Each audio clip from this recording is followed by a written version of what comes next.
So before we begin going through that box, got a couple non-anime DVDs I picked up, Where the Wild Things Are and Trading Places. Oh, of course, this one I've not watched, but a lot of people, or maybe just Nostalgia Critic, I don't know. It seems like there's people who've said that this was like something that nobody watched, but was apparently still really good. And of course, this is a classic. Just found them in the $5 bin at a Walmart. It seemed pretty good to get them. This Amazon packaging is getting harder to open with only one hand. I guess this side is a little easier. Let's see, we've got a pretty important update this week, in my opinion. Let's, before we continue on, I should probably come over here and, stick this out. I forgot I was planning on doing this. But basically, first off, we've got Another, which is a fairly high-rated series, thriller horror, as far as I know. Looking forward to actually seeing it. Have tried to more or less block out people telling me, oh yeah, it's about this, blah blah blah, because my brother, who I normally get together with on Tuesday nights, he's seen it before. He watched it online, probably on Crunchyroll or something like that. And now that I've been patient, I have my DVD and my Blu-ray versions. Now, these are, of course, our Sentai releases, so being a Blu-ray release, it means that there's English audio and English audio. And so if we take a look inside, as usual, we've got 3 discs. Let's see, first of all, we've got those 2, these 2, and these 3. And then, of course, the Blu-ray version is most likely going to be only 2 of those images, but actually they are completely different images, which is not too common for Sentai Filmworks. And then the other new thing that arrived today was Samurai Pizza Cat, the complete English language TV series collection. And we're going to very quickly pull this open, and looky here, it's got one of those stickers on the top of it. Not very common these days. I mean, even y'all have seen me just continue opening as if they're not here and completely forgetting to check for them.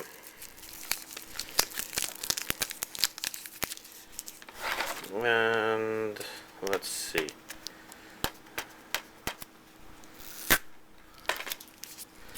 There we go. So, this actually looks not particularly spectacular on the inside. So it's mostly the outside that's interesting. And the thing I remembered is that this was showing up, and there was the Japanese release that came out, I don't know, a couple months ago. They're both discotheque, audio English language, audio Japanese language, subtitles English, subtitles none. So there you go. These are the 2 Samurai Pizza Cats collections, one for Japanese language and one for English language. It looks like the English language only has 52 episodes, so this is probably, they were done separately because this one's cut. So if you're trying to re-experience Samurai Pizza Cats you watched before, it's probably ideal. But if you want to see the original, then of course having the Japanese version is having the Japanese version. And as we can see, even most of these images are different, although it's kind of interesting how those 2 are the same. Oh well. So let me put this back over here, because it's over here for a reason. It's sorted in my process. Now, as you've probably guessed, there's actually a couple more titles to go through. We've got the Blu-ray version of Phi-Brain Puzzle of God Season 2 Collection 1. I believe the DVD collection arrived last week, so it seems like Sentai isn't falling too far behind on their releases. Some of the thing about these look familiar, so I'm thinking that the DVD version had this sort of stuff. I checked, but I'm not too worried about that actually. This is one that Horizon in the Middle of Nowhere 2, the DVD version. I think last week I mentioned that both, I've had a couple of Sentai Filmworks releases that were canceled by Amazon, 2 of them in particular, and this was one of them. And so the other one was, of course, Special A, and I had them both ordered from Right Stuff, but then Right Stuff canceled this, and because they don't send emails out about cancellations, apparently I never got the details. But so I went back to Amazon, which had it in stock again and would be able to ship quicker and for free, even if the price was slightly higher there. I think there's a bit of a trade-off, and whatever. But Special A ordered from Right Stuff arrived just in time, so I'm wondering if Sentai keeps telling people, oh no, this product is canceled, when it isn't. So now, of course, I've already gotten Special A before, so those of you who don't know, this version has the English language version. In fact, it says up there New English Dub. And I'll be talking about that in a little bit. We're just going to sort these so that we can take a look at the Puella Magi Madoka Magica movie 1 and 2 collection that was imported from Japan. So as you can see, it has all 5 of the characters, the main characters at least, on it, with Madoka, Homura, Sayaka, and Mami. I mean, I know one of her names is Sakura, the Sayaka, but I think it's Kokoro something or the other. I don't know. So it's a pretty interesting outer case. I've left this piece of paper on because I'm just like that. I don't throw things away so much. And it says the movie, but it's the first 2 movies. It's a part of a 3-movie deal, and I will talk about the exact details of that as well. This actually came outside the box set, but I was able to put it in and get rid of the plastic that surrounds the whole box set, because it's a real fucking pain in the ass to get it back in there. And as you can see, I've not opened this. Well, maybe I should, just so that we can take a look at those postcards. But this is the extras that came from ordering this from Right Stuff, which includes the English translation booklet for collector's edition Blu-ray disc. Nothing complicated there. And back here, of course, we've got a couple of postcards. Just 3, it looks like. Nothing spectacular, but actually really neat. Simple neat. Now, if I can just get these back in here.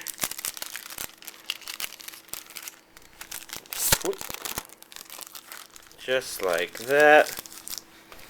Why don't we take a look at the inside of the packaging itself real quick, because we've got the first movie and the second movie and then the soundtrack. Soundtrack is composed primarily of the music that was uniquely created for the movies. So if you're a real fan of the music that played in the series, you should probably go for the regular OST, and the movie does, of course, use some of that. It's just a small variety. So here, what do we have here? Let's see. Piece of paper. Here we've got something that tells about the 3rd movie, I think.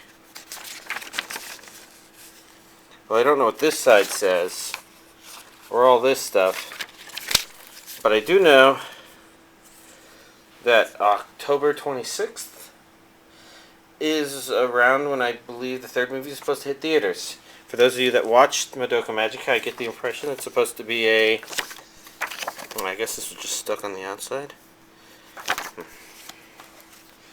I've got a booklet, which is kind of interesting because it's got the bubble thing again, and the outlines of various characters in there. You can see barely Homer. I know the camera's not too awesome. Same on this side. And I guess I could take the cover for this booklet off, but you don't need to do that. I've not actually looked through here. See, there's a lot of stuff and notes and stuff. If I do that, with the postcard and translation booklet. This is a little thick, but it still fits together in the one box, and I'm pretty happy with that. So, there you go. It's actually pretty decent to update this week. A couple of expensive items, a couple of noteworthy anime. So, overall, pretty good, I'd say. Not intentionally, I've just been letting whatever arrives arrive, you know. So, let's see. Going over here. There we go. Sorry, camera was a little stuck. And, well, what can we say? I actually watched a decent amount of anime this week, as well as a bunch of other random stuff. And I didn't put a little sticky note telling me what anime to remind me. So we're going to be going off memory. First of all, I watched the new One Piece DVD that came out, which, okay, it's buried on a couple of things, but what can I say about the beginning of Season 5? It's actually pretty good. I think what Season 4 was probably missing was an appropriate Straw Hat Pirate comeback where you're like, yeah! Now, granted, Season 5 isn't anywhere near from over, and like I said, the story started in Season 4, doesn't exactly end by the end of Season 4, but in the beginning of Season 5, it's getting to agree, and I agree with my friend. It's good to see some butts starting to get kicked, even if it's still not resolved yet. Beyond that, one worrisome thing about the One Piece volume is it started mentioning the concept of power levels. Now the good news is that One Piece hasn't degenerated into an anime where people are throwing balls of raw energy at people, which is kind of where Dragon Ball Z's techniques, distinctions started going out the door, where it's just like, who cares, he's just going to throw a ball big enough to kill you on the planet and then accidentally sneeze and destroy the moon. But I don't think One Piece is threatening to go there, but it's still very, very alarming to hear them say power level.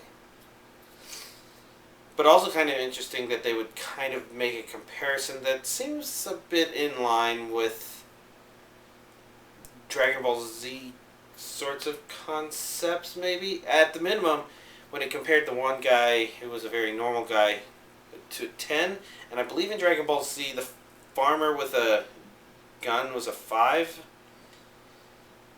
Which basically means that some of these people in One Piece are strong enough to defeat Raditz. Alright. All that aside, still enjoying One Piece, still wanting to see more of that. Probably more so than at the, as Season 4 started coming to a conclusion, I guess. If only because Season 4 was doing a kind of iffy job about transitioning well. And so let's see. I also watched Special A, because I had the dub, and like I said, I've been playing a lot of Monster Hunter 3 Ultimate lately, so I've been trying to, in my spare time, watch things with dubs to them. And since I started Special A and watched the first half of it before, it only made sense to start over again and watch it all dubbed. Give me something to say about the dub, and at the same time, allow me to watch all of Special A. How did it end? Gosh, it's been less than a week and I can't remember. But that said, I think there's amusing things about it. But there's one thing that really bugs me, and that's our main character is supposedly so competitive that she's able to score ridiculously high on tests, but supposedly so stupid that she's not very observant or makes lots of silly little mistakes. And that's always struck me as just kind of inconsistent.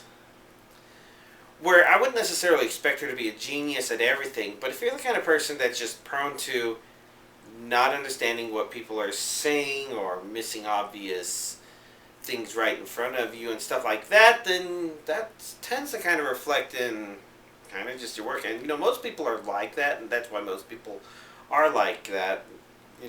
You just look at it and you accidentally write a plus instead of a minus when you're factoring out a complicated fraction on the test, and then by the end of the test, or rather the end of the question, you got it completely wrong just because you kind of didn't notice this one little thing. Or maybe the wording that the instructor gave is a little ambiguous, and it requires you to kind of predict their mindset in terms of what they might have been trying to aim for when they asked the question. It's gray areas like that prevent you from getting a full 100. I mean, even in the physics lab, one thing they told us was that if we were careful with our significant figures and our units and our unit conversions, writing down everything very exact and specific, we would do pretty well in the lab, because most people lost points on just those little things that are really hard for people to track. Truth of the matter, that's probably why I did perfectly fine in the lab. Also, probably why I suck at things like history and other things, because I forget the little details. But yeah, that's Special A. There's still a lot of very amusing ideas explored with it. There's one problem trying to watch that while playing games at the same time. That's Megumi, unless I'm remembering the name of the girl from Shiki instead for some reason. Basically, the silent girl who always writes stuff on her notebook. Obviously, you can't dub over that, so you still have to turn your attention to the screen. Now, the truth of the matter is, she doesn't really say a whole lot of important things. Mostly it's reaction sort of comments. But I guess the issue is that she's still a really fun character to kind of see on screen and watch and just be curious about what she's doing. Ignoring the fact that I can't remember how it ended, I did remember various fun things that happened in the first half of the series, so it was entertaining to at least revisit those, if not watch the rest of it and see how it finally concluded. Well, yeah, that was the issue. I guess I kind of very vaguely have an idea of what was happening at the very end. But of course I'm not going to comment about that here. Instead, dub. I think the dub was okay. It wasn't spectacular. It's not something you'll write home about and say, this dub is awesome. It was just watchable, I thought. There was stuff about it that was maybe felt slightly off. I know at least in one or two places the timing seemed a little bit off on the dub voice. One in particular, I just couldn't help but think that maybe there was more. And something about the characters, don't know if they didn't match or if something about expecting there to be a dub just kind of made me hear that there was a dub anyways. I don't know.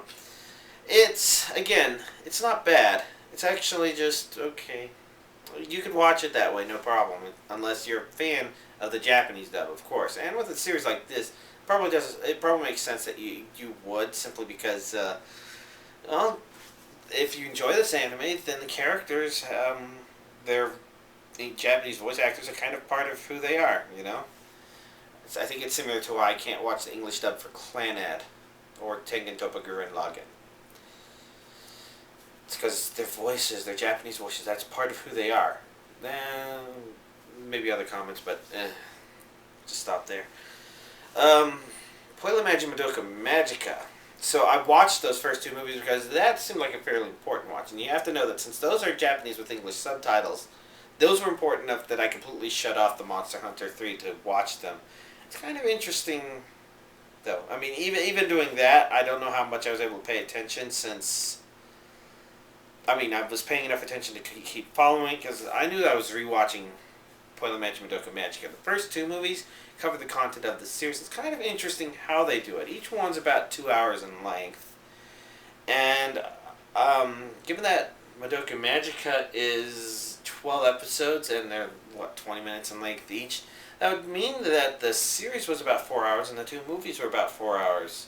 So they almost could have just taken all the episodes from the series and just edited them into one long movie almost. Except, of course, there are a couple of issues with that, and those issues I was kind of curious about. One complaint I have is that, I guess the only complaint I really have against these movies is that it didn't really give us the introduction to Homura that we got in the series, or at least I don't think it did. And it kind of makes sense that must have been something they cut out, because the way they did it was, they didn't divide it 6 episodes in one movie and 6 in the other. They actually took the first 8 episodes and told them in the first movie, So they took 8 episodes and told them about in the span of 6 episodes. And then they took the last 4 episodes and did that in the last movie. So they took 4 episodes and did it in the 6 episodes. So it's pretty clear. It's trying to emphasize a bit more of the stuff that happened at the very end.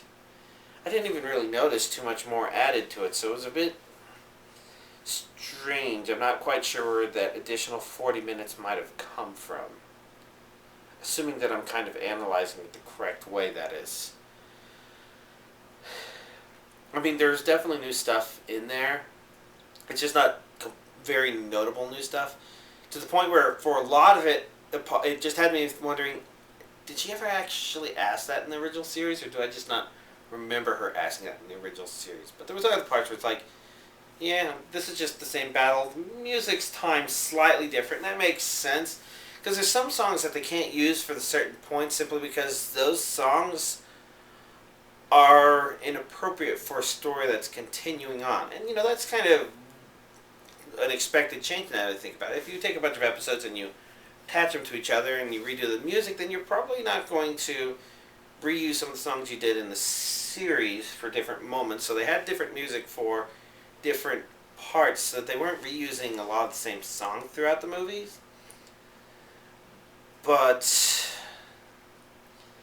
there were a couple of those where they couldn't use the song they already did in the series because while it was a powerful piece, it was musically the kind of piece it would play just as an episode was coming to a climax and just before the reveal at the climax.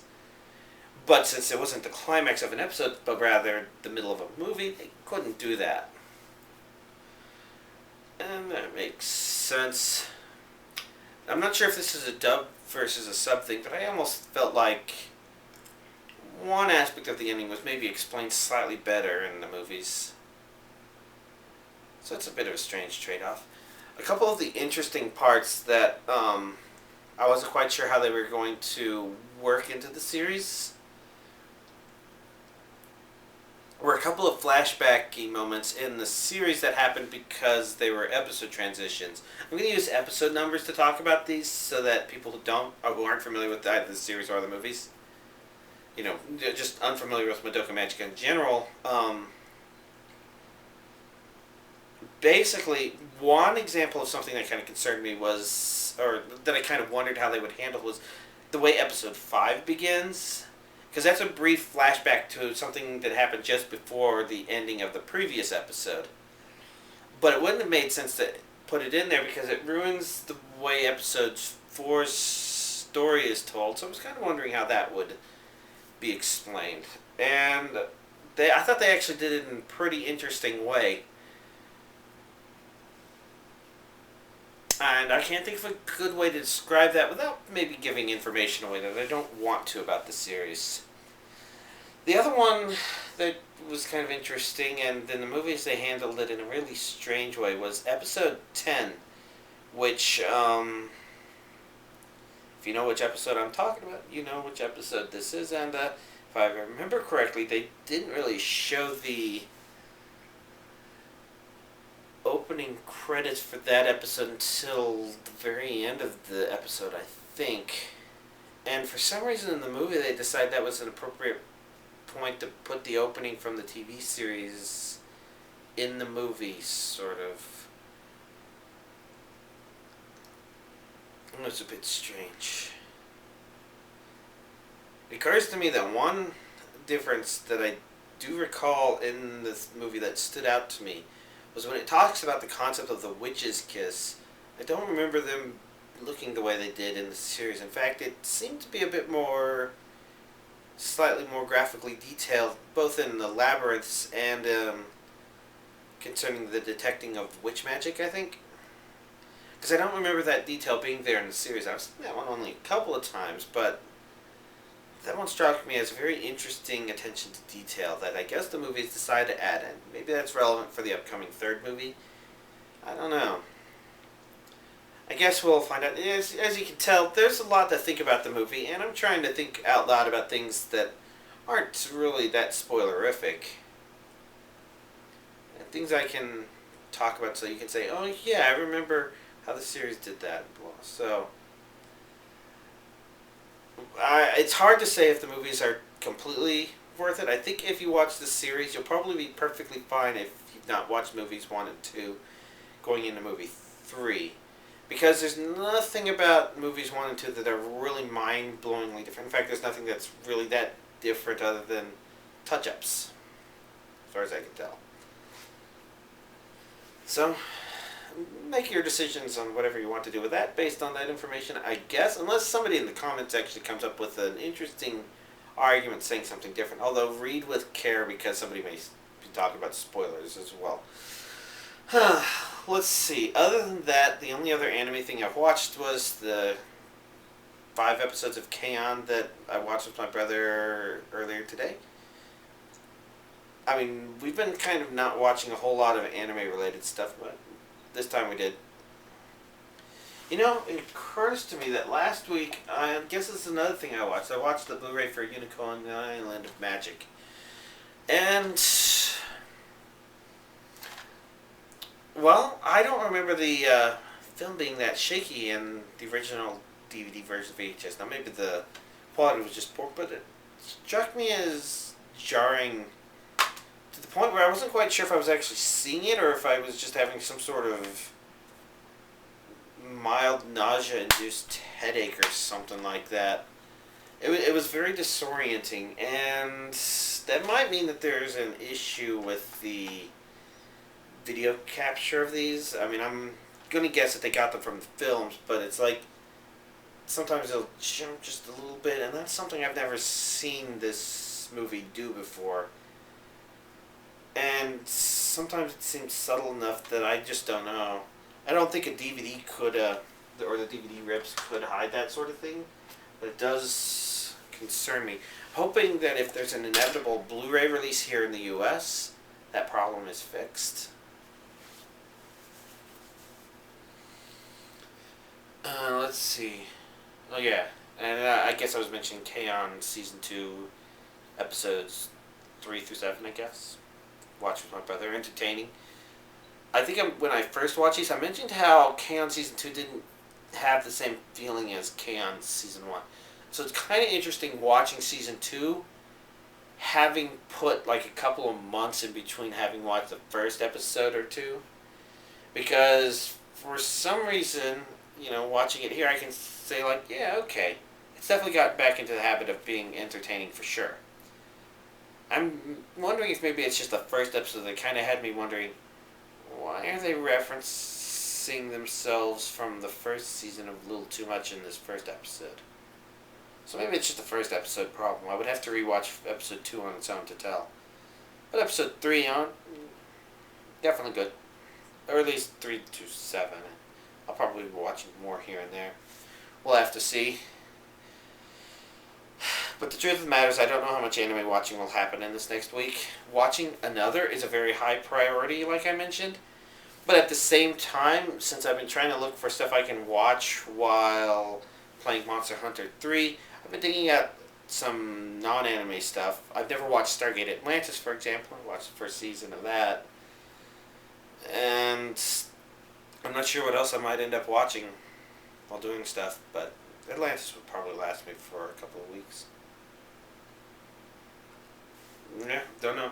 So there you go. That's my rather complicated week. Everything's settling back in just fine after the car thing, but since I still have random dental stuff happening, and I do want to make at least a couple car payments before I decide how flexible my money actually is. You know, I'm not going to do anything terribly extravagant with my anime DVD stuff, which is a bit unfortunate because there is a couple of Japanese releases I'm kind of curious about picking up. There's one of them that looks like it's rated really shitty, but it still seems to be a Blu-ray with English subtitles, and I kind of want to import it to see what it's like. Don't even remember what it's called, but that's why you create a wish list and save this stuff, right? So, maybe I'll play with that. Maybe I'll consider repairing some of the computer's hard drives here to be a higher priority. I have to play with it. But whatever happens, y'all, have a nice week.